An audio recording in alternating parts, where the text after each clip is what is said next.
Doctor سلطان نے سامنے رکھے رائٹنگ پیڈ پر لکھے ہوئے نکات کو نیوز کی مانند پڑھا تھا۔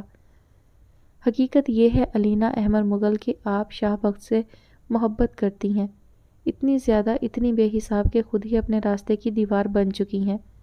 ڈاکٹر سلطان کے لبوں پر مسٹری حل کرنے کے بعد والی مسکراہٹ کھیل رہی تھی۔ علینا کو لگا کہ وہ اگلا سانس نہیں لے پائے گی۔ اسد نے کافی کا مگ اسید کے سامنے رکھا اور دھیرے سے اس کے سامنے ہاتھ لہرایا۔ اسید چونک کر متوجہ ہوا۔ کیا بات ہے اسید، میں دیکھ رہا ہوں جب سے تم آئے ہو اسی طرح گمسم ہو۔ مجھے تو بتاؤ کیا ہوا ہے؟ اسد نے پرخلوص لہجے میں کہتے ہوئے اس کے شانے پر ہاتھ رکھا۔ نہیں، ایسی تو کوئی بات نہیں، اسید نے مسکرانے کی کوشش کی جو بری طرح ناکام ہوئی۔ اس کے ہونٹ بس ہلکا سا پھیل کر سمٹ گئے۔ اسد نے شکوہ کنہ نظروں سے اسے دیکھا مگر کہا کچھ نہیں، خاموشی سے مگ کے کناروں پر انگلی پھیرتا رہا۔ میں بہت پریشان ہوں اسد، لیکن مجھے سمجھ نہیں آ رہی کہ میں تمہیں کیسے بتاؤں۔ مجھے تو وہ بات یاد کرتے ہوئے خود سے بھی حیا آ رہی ہے۔ اسید کی آنکھوں کے زیریں کنارے سرخ ہو رہے تھے اور لب بھینچے ہوئے۔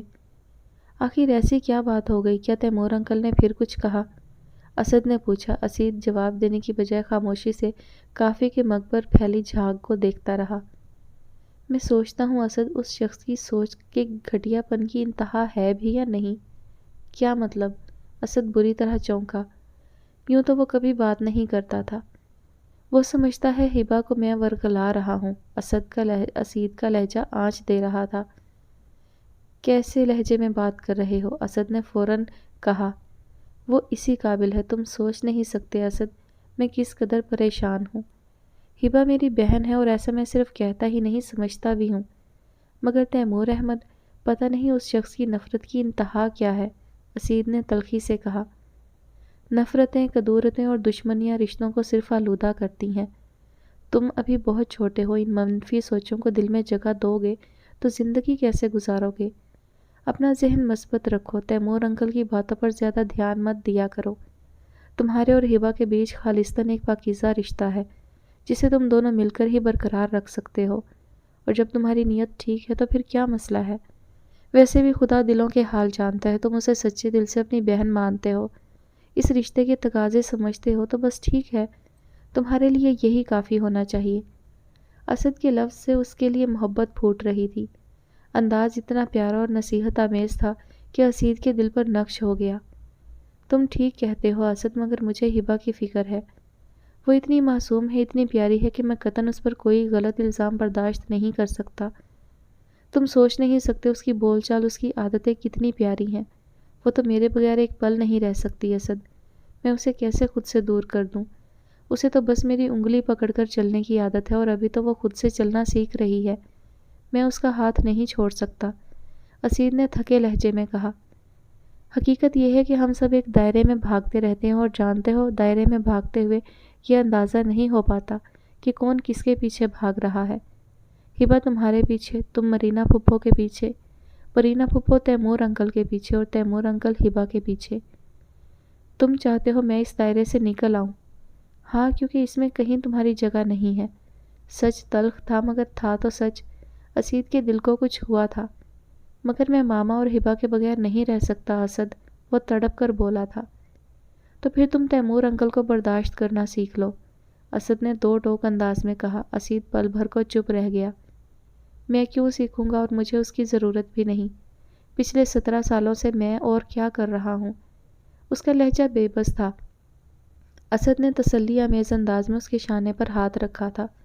اسید نے نم آنکھوں سے اسے دیکھا۔ میں اپنے پاپا کو نہیں جانتا اسد، میرا ان سے کوئی تعارف نہیں۔ میں نہیں جانتا وہ کیسے تھے، ماما نے ان کے بارے میں کبھی بات نہیں کی، لیکن تیمور احمد نے بارہا بات کی ہے۔ انہوں نے مجھے بتایا کہ میرا باپ کتنا غلط انسان تھا۔ اسید نے ضبط کی شدت سے یوں ہونٹ کاٹا کہ خون چھلک اٹھا۔ انہوں نے بارہا مجھے گالیاں دی۔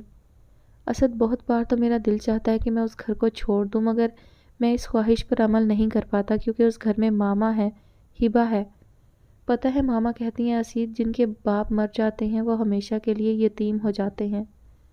میں جانتا ہوں مجھے ساری زندگی اس کمی کے ساتھ سمجھوتا کرنا ہے، اس رشتے کے بغیر رہنا ہے، میں جانتا ہوں میں یتیم ہوں اور مجھے اس چیز کو فیس کرنا ہے۔ میں جانتا ہوں۔ وہ کرب سے کہہ رہا تھا اور آنسو قطار در قطار اس کے گالوں پر بہتے ہوئے اس کے ٹیبل پر رکھے ہاتھوں پر گر رہے تھے۔ جب میری ماما کے دل میں اتنی وسعت تھی کہ وہ حبیبہ کو حقیقی بیٹی کی طرح اپنا لیں، تو تیمور احمد میں کیوں نہیں تھی مجھے اپنانے کی؟ کیوں؟ اسد نے آہستگی سے اس کے گال پہنچے اور اسے خود میں بھینچ لیا۔ بس کرو اسید، خدارا بس کرو، میرے دل کو کچھ ہو رہا ہے۔ اسید کسی بچے کی مانند اس سے لپٹ گیا۔ ایک بات ہمیشہ کے لیے اپنے دماغ میں بٹھا لو اسید، خدا نے محبت کرنے، وسعت قلبی اور اعلیٰ ظرفی کا فن صرف عورت کو ودیعت کیا ہے۔ یہ صرف عورت کا ہی وصف ہے، محبت کرنا، اس کی شدت میں خود کو فنا کر دینا اور اس کو آب حیات کی مانند پی جانا صرف عورت کا فن ہے۔ مرد میں اتنا حوصلہ نہیں ہوتا میرے یار۔ ہم مرد لوگ بڑے کمظرف اور تنگ دل ہوتے ہیں، ہم محبت نہیں کر سکتے، اسی لیے تو جب مرد محبت کرتا ہے تو دیوداس بن جاتا ہے، مجنوں کی مانند صحرا کی خاک چھاننے نکل پڑتا ہے، کیونکہ مرد میں محبت کرنے کا حوصلہ ہی نہیں ہے، وہ شدت ہی نہیں ہے۔ اسد نے اس کے شانے سہلاتے ہوئے اس کو خود سے الگ کیا، پھر جگ سے پانی گلاس میں ڈالا اور اس کی طرف بڑھا دیا۔ اسید نے گلاس خالی کیا اور اٹھ کر کچن کے سنک کی طرف بڑھ گیا۔ وہ نہیں چاہتا تھا کہ کوئی کچن میں آئے اور اس کے متورم چہرے کی وجہ پوچھے۔ اس کے پاس کوئی جواب نہ تھا، نہ ہی کوئی جواز۔ اسد نے دیکھا وہ کسی روبوٹ کی مانند پانی ہاتھوں میں بھر بھر کر چھینٹے مارتا جا رہا تھا۔ اس کا میکانیکی انداز اس کی ذہنی تشنگی اور توڑ پھوڑ کو ظاہر کر رہا تھا۔ 2 دن کے بعد نوفل کا فون آیا تو وہ جو ذہنی دباؤ اور تکلیف دہ انتظار کی زد میں تھی پھٹ پڑی۔ کہاں تھے تم؟ پتہ ہے میں کتنی پریشان تھی، مگر تمہیں کیا فرق پڑتا ہے، میں ہی پاگل ہوں نا جو؟ وہ تڑک کر بلند آواز میں چلا رہی تھی اور اس دوران یکسر یہ فراموش کر گئی کہ مہروز گھر میں ہی تھا۔ ویسے بھی ابھی بس رات کے 10 ہی بجے تھے۔ تارا پلیز میری بات سنو، تارا، وہ اس کی بات قطع کر کے اسے پچکارنے لگا۔ ستارہ کچھ اور بھی بھڑک اٹھی۔ تم نوفل، تم بہت برے ہو، بہت زیادہ برے۔ 2 دن میں تم ایک فون نہیں کر سکے، میں پل پل انتظار کرتی رہی۔ کہاں تھے تم؟ وہ تیش سے کہتی پلٹی اور اس پر قیامت سی ٹوٹ پڑی۔ لاؤنج کے بیچوں بیچ مہروز کھڑا تھا اور اس کے چہرے کے تاثرات بہت واضح تھے۔ وہ یقیناً سب سن چکا تھا۔ ستارہ کے ہاتھوں سے سیل فون گرا اور پیروں تلے سے زمین ایک ساتھ نکلی تھی۔ ستارہ نے دھندلائی ہوئی نگاہوں سے مہروز کو دیکھا جو خطرناک تاثرات لیے اس کی طرف بڑھ رہا تھا۔ کس سے بات کر رہی تھی؟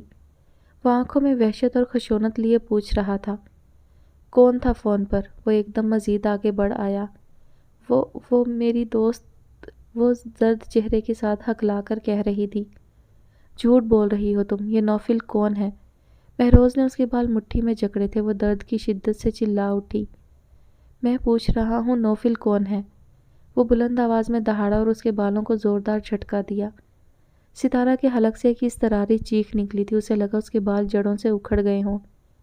میں نہیں بتاؤں گی، کبھی نہیں بتاؤں گی، وہ بھی ضد میں آ کر بلند آواز میں چلائی تھی۔ مہروز نے اسے چھوڑ دیا، غصے اور اشتعال سے وہ پاگل ہو رہا تھا۔ میں دیکھتا ہوں تم کیسے نہیں بتاتی، مہروز پنکارا، پھر ایک دم اس نے اپنا بیلٹ کھینچ لیا۔ اس کی آنکھوں سے شعلے لپک رہے تھے، اس کے منہ سے جیسے مغلظات کا طوفان ابل پڑا۔ وہ اسے بے دریغ گالیاں دے رہا تھا اور پھر وہ جنونی انداز میں اس پر جھپٹا۔ بیلٹ کی ضرب پوری قوت سے ستارہ کی پشت پر لگی تھی۔ ستارہ کے حلق سے ایک دردناک چیخ نکلی، اس کی کمر میں جیسے انگارے سے دہک اٹھے تھے۔ لیدر بیلٹ کا وار بہت جان لیوا تھا۔ وہ چیختی رہی، روتی رہی، مگر کسی طور اگلنے پر آمادہ نہ تھی کہ نوفل سے اس کا کیا تعلق تھا۔ دوسری طرف مہروز بھی جیسے حواسوں میں نہ تھا، وہ پاگلوں کی طرح اسے مارے جا رہا تھا۔ بیلٹ کے پے در پے پڑنے والی ضربوں سے ستارہ کے جسم کا کوئی حصہ محفوظ نہیں رہ سکا تھا۔ خود کو بچانے کی کوشش میں یک لخت اس کا سر دیوار سے ٹکرایا اور اس کے ساتھ ہی بیلٹ کی بے رحم ضرب اس کے چہرے پر لگی۔ لوہے کے بکل نے اس کا دایاں گال ادھیڑ ڈالا تھا۔ اس کے حلق سے بس ایک کراہ نکلی تھی۔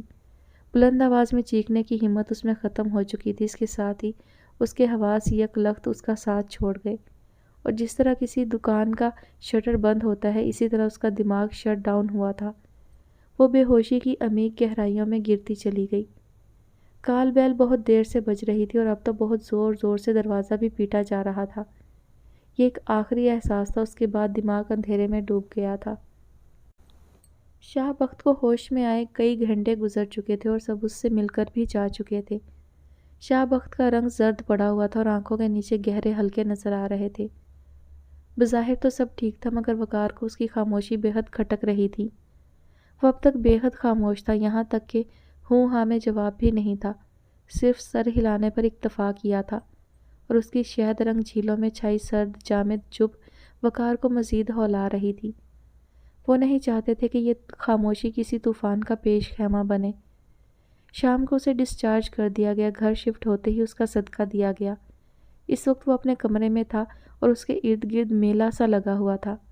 زین اس کی گود میں چڑھا ہوا تھا۔ وقار اندر آئے تو ایک لہجہ کی خاموشی کے بعد دوبارہ سے بولنے کی آوازیں آنے لگیں۔ وقار نے ایک سرسری نظر سے کمرے کا جائزہ لیا۔ رمشا اور عباس صوفوں پر براجمان تھے۔ فرشی کشن پر کومل کا قبضہ تھا۔ آمنہ ہاتھ میں سوپ کا باؤل تھامے کچن سے آ رہی تھی۔ تائی جان اور چچی جان شاہ بخت کے بیڈ پر ہی بیٹھی تھی، جبکہ علینا کہیں نہیں تھی۔ وقار بھی اس کے قریب بیٹھ گئے۔ ٹھیک ہو؟ انہوں نے بغور اس کا چہرہ جانچا۔ اس نے لب ہلائے بغیر ہوں کی اور نظریں بیرونی دیوار پر جما دیں۔ سوپ کا باؤل پڑے پڑے ٹھنڈا ہو رہا تھا۔ وقار نے آہستگی سے ہاتھ زین کی طرف بڑھائے۔ زین بیٹے آپ میرے پاس آؤ، چاچو کی طبیعت ٹھیک نہیں۔ انہوں نے زین کو گود میں لے لیا جو حیران سا بخت کو دیکھ رہا تھا۔ اس کو اب یہ سمجھ آئی تھی کہ چاچو کب سے اتنے خاموش تھے، وہ اسے گدگدا کیوں نہیں رہے تھے۔ بخت یہ سوپ لو بھائی، ٹھنڈا ہو رہا ہے، وقار نے اسے کہا۔ شاہ بخت نے نفی میں سر ہلایا اور سر بیڈ کراؤن سے ٹکا دیا۔ وقار نے اس کی بند آنکھوں کو دیکھا اور جان گئے کہ غالباً انہیں یقیناً آرام کی ضرورت ہے۔ چچی جان، بخت کو آرام کی ضرورت ہے، آپ اسے آرام کرنے دیجیے۔ کومل، عباس اور رمشا بھائی اٹھ جاؤ سب۔ وہ زین کو تھامے کھڑے ہو گئے۔ چچی جان نے اس کی پیشانی کو چوما اور زیر لب کچھ پڑھ کر اس پر پھونکا۔ آہستہ آہستہ کمرہ خالی ہو گیا۔ آمنہ بھی زین کو لینے وقار کے پاس آئیں۔ لائیں اسے مجھے دیں۔ آمنہ نے زین کو ان سے لے کر زمین پر کھڑا کیا۔ ہاں اسے لے جاؤ، اور ایک شاپنگ بیگ پڑا ہے بیڈ پر، وہ مجھے دے جاؤ۔ جواباً آمنہ سر ہلاتے ہوئے باہر نکل گئیں۔ کچھ دیر بعد وہ انہیں ان کا مطلوبہ شاپنگ بیگ دے کر واپس چلی گئیں۔ بخت دیکھو، میں تمہارے لیے سیٹ لایا ہوں، وقار نے کہتے ہوئے چمکتا ہوا باکس اس کی طرف بڑھایا۔ شاہ بخت نے مکمل بے توجہی سے باکس کو دیکھا، مگر پکڑنے کے لیے ہاتھ نہیں بڑھایا۔ وقار نے خود ہی کھولا اور اس میں سے چمکتا ہوا موبائل اس کے سامنے لہرایا۔ کیسا ہے؟ شاہ بخت ہنوز خاموش تھا۔ وقار نے اپنا والٹ نکالا اور اس میں سے شاہ بخت کا سم کارڈ نکال کر فون میں ایڈجسٹ کرنے لگے۔ اس رات اس نے سب سے پہلے کمرے میں اپنا سیل فون کا ہی کباڑہ کیا تھا۔ کمرے کی ڈسٹنگ کے دوران سم کارڈ آمنہ بھابھی کو مل گیا جو انہوں نے وقار کو دے دیا تھا۔ وقار نے موبائل اس کی طرف بڑھایا، اس نے لے لیا۔ اس کی سیٹنگز چیک کرو۔ شاہ بخت نے جیسے ان کی بات سنی ہی نہیں۔ سیل فون سائیڈ پر رکھا تھا۔ وقار نے بے چین ہو کر اس کے گال پر ہاتھ رکھا۔ بخت مجھے بتاؤ کیا بات ہے، کیوں اتنے خاموش ہو، بولتے کیوں نہیں؟ شاہ بخت نے اپنی سرخ ہوتی آنکھیں ان پر جما دیں۔ ایسے مت کرو، بتاؤ مجھے، انہوں نے اصرار کیا۔ اس سے پہلے کہ مزید بات ہوتی دروازہ کھول کر تایا جان اور چچا جان اندر آ گئے۔ وقار نے فوراً اٹھ کر سلام کیا۔ کیسے ہو بیٹا؟ تایا جان نے بخت سے کہا، اور شاید ان کا احترام ہی تھا کہ اس کی خاموشی میں دراڑ پڑ گئی۔ ٹھیک ہوں تایا جان۔ اگرچہ اس کا لہجہ سرد و سپاٹ تھا، مگر وقار نے شکر ادا کیا کہ اس کی چپ تو ٹوٹی۔ بخت بچے، دل پر کوئی بوجھ مت لو، ہم تمہارے بڑے ہیں نا، سارے مسئلے مسائل سلجھانے کو۔ مجھے بتاؤ، نہیں بتانا چاہتے تو وقار سے کہہ دو جو بھی پریشانی ہے، مگر یوں اس طرح سر پر سوار کرنے کی ضرورت نہیں، بابا جان نے کہا۔ شاہ بخت نے خاموشی سے سامنے بیٹھے باپ کی بات سنی اور سر ہلا دیا۔ وقار بھائی پوچھو اس سے کیا بات ہے جس نے اسے پریشان کیا ہوا ہے؟ جی چچا جان، وقار نے سعادت مندی سے سر ہلایا۔ کچھ دیر مزید بیٹھنے کے بعد تایا جان اور چچا جان کے ساتھ وقار بھی اٹھ گئے۔ وہ جان گئے تھے کہ اس کا قطعاً بات کرنے کا موڈ نہیں تھا، ایسے میں اس کے پاس بیٹھ کر وہ اسے مزید ڈسٹرب نہیں کرنا چاہتے تھے۔ کچن سے گزرتے ہوئے انہوں نے سبین سے کہا کہ وہ بخت کے کمرے میں لائٹ سی چائے بھیج دیں اور کوئی اسے ڈسٹرب نہ کرے۔ کونے کی میز پر وہ دونوں آمنے سامنے براجمان تھے۔ میز کی وسط میں مشروب کے 2 گلاس پڑے تھے، ننھی ننھی چھتریوں کے سایوں تلے پڑے خوش ذائقہ مشروب۔ اسید نے ایک سپ لیا اور نظر جما کر اسے دیکھا۔ تم بہت ضدی ہو، اس نے جتاتے ہوئے لہجے میں کہا۔ ہبا کی کھنکھناتی ہوئی ہنسی گونج اٹھی۔ مجھے پتہ ہے، ہبا نے فخر سے تسلیم کیا۔ کالج میں گزرا پہلا بے انتہا خوبصورت دن وہ صرف اسید کے ساتھ سیلیبریٹ کرنا چاہتی تھی۔ اگرچہ وہ بہت مصروف تھا، اسے بہت ضروری نوٹس تیار کرنے تھے، مگر وہ بھی ہبا تھی، زبردستی اسے اٹھا لائی۔ وہ بڑی محویت سے ہال کے ستونوں پر خوبصورتی سے کیا گیا آرائشی کام دیکھنے میں مگن تھا۔ ہبا خاصی دیر سے اسے واچ کر رہی تھی۔ مجھے پتا ہوتا کہ تمہیں ان پلرز کا پینٹ اتنا پسند آئے گا تو میں پاپا سے کہہ کر پورچ کے پلرز پر کروا لیتی، وہ بے حد جل کر بولی تھی۔ ارے اسید ہنس پڑا، اتنی جیلسی؟ تو اور کیا، پچھلے 13 منٹ سے تم ان پلرز کو فوکس کیے ہوئے ہو، وہ اور بھی جھنجھلا کر بولی۔ ہبا میں بہت دنوں سے ایک بات سوچ رہا ہوں، وہ سنجیدگی سے کہہ رہا تھا۔ ہبا نے قدرے چونک کر اسے دیکھا۔ کون سی بات؟ مجھے زندگی میں دھوکہ دہی اور منافقت بالکل پسند نہیں ہے، بہت فیئر طریقے سے زندگی گزارنا چاہتا ہوں۔ میرا ہمیشہ سے یہی دل چاہتا تھا کہ میں اس گھر کا حصہ بن جاؤں، اپنی ماما کا بیٹا، تمہارا بڑا بھائی اور تمہارے پاپا کا دایاں بازو۔ لیکن میں آج بھی صرف اپنی ماما کا بیٹا ہوں، تمہارے پاپا سے میرا کوئی رشتہ نہیں ہے، اور تم مجھے کس درجے پر رکھتی ہو میں نہیں جانتا۔ اسید کے لہجے میں عجیب سی تھکن تھی۔ فار گاڈ سیک اسید، اب بس کرو، ہبا اذیت کے عالم میں بلند آواز سے بولی، پھر خاموش ہو کر خود پر قابو پانے لگی۔ وہ نہیں چاہتی تھی کہ ارد گرد کی میزوں پر بیٹھے افراد متوجہ ہوں۔ گھر میں ہونے والی تقریبات میں میری موجودگی غیر ضروری خیال کی جاتی ہے، کیونکہ وہاں تمہارے پاپا کو مجھے ڈیفائن کرنا پڑتا ہے کہ میں کون ہوں، میرا ان کے ساتھ کیا رشتہ ہے۔ میں ہمیشہ ایک بات کرتا ہوں، make your life refine not define, اور میں سب کی وضاحتیں نہیں دے سکتا کہ میرا تم سے کیا رشتہ ہے۔ میں ساری زندگی اپنے آپ کو ڈیفینڈ کرتے ہوئے نہیں گزار سکتا۔ اس کی آواز میں اعصاب کو چٹکا دینے والی بے حسی تھی۔ میں تمہاری بات کا پس منظر سمجھ نہیں پا رہی اسید، تم مجھے کیا بتانا چاہتے ہو؟ ہبا کے چہرے پر بے چینی تھی اور آواز میں انجانے خدشوں کی لرزش۔ تمہارے پاپا تیمور احمد یہ سمجھتے ہیں کہ میں تمہیں ورگلا رہا ہوں، تمہیں ٹریپ کرنے کی کوشش کر رہا ہوں۔ اسید کے لہجے میں تمام تر صفاقی اتر آئی۔ ہبا کا رنگ فک پڑ گیا، وہ پھٹی پھٹی آنکھوں کے ساتھ اس کا چہرہ دیکھتی رہی۔ میز پر ایک ہولناک خاموشی آ گئی تھی۔ ہبا کے گالوں سے آنسوؤں کی بہتی ہوئی لکیریں اس کی شدید تکلیف کی گواہ تھیں۔ چند لمحوں کے لیے اسید کے اندر موجود مضبوط اور مستحکم انسان میں دراڑ سی پڑی تھی، مگر پھر اس نے تیزی سے خود پر قابو پا لیا۔ بہت سے بھاگتے دوڑتے لمحے تیزی سے ان کے درمیان کوئی آہٹ کیے بغیر گزر گئے۔ اسید نے اسے خاموش کرانے کی کوشش نہیں کی تھی، اسے بڑی تکلیف سے بچانے کے لیے چھوٹی تکلیف سہنا ہی تھی۔ وہ یک لخت اپنی عمر سے مزید بڑا اور سمجھدار ہو گیا تھا۔ خاموشی سے والٹ نکال کر بل پے کیا اور اٹھ کھڑا ہوا۔ ہال کے وسط سے گزرتے ہوئے اس کے قدموں کی مضبوطی میں کوئی فرق نہیں تھا، وہ ویسا ہی تھا، مضبوط، نڈر اور بے خوف۔ ہبا خاموشی سے اس کی تقلید کر رہی تھی۔ کون صحیح تھا اور کون غلط، یہ تو آنے والا وقت ہی بتا سکتا تھا۔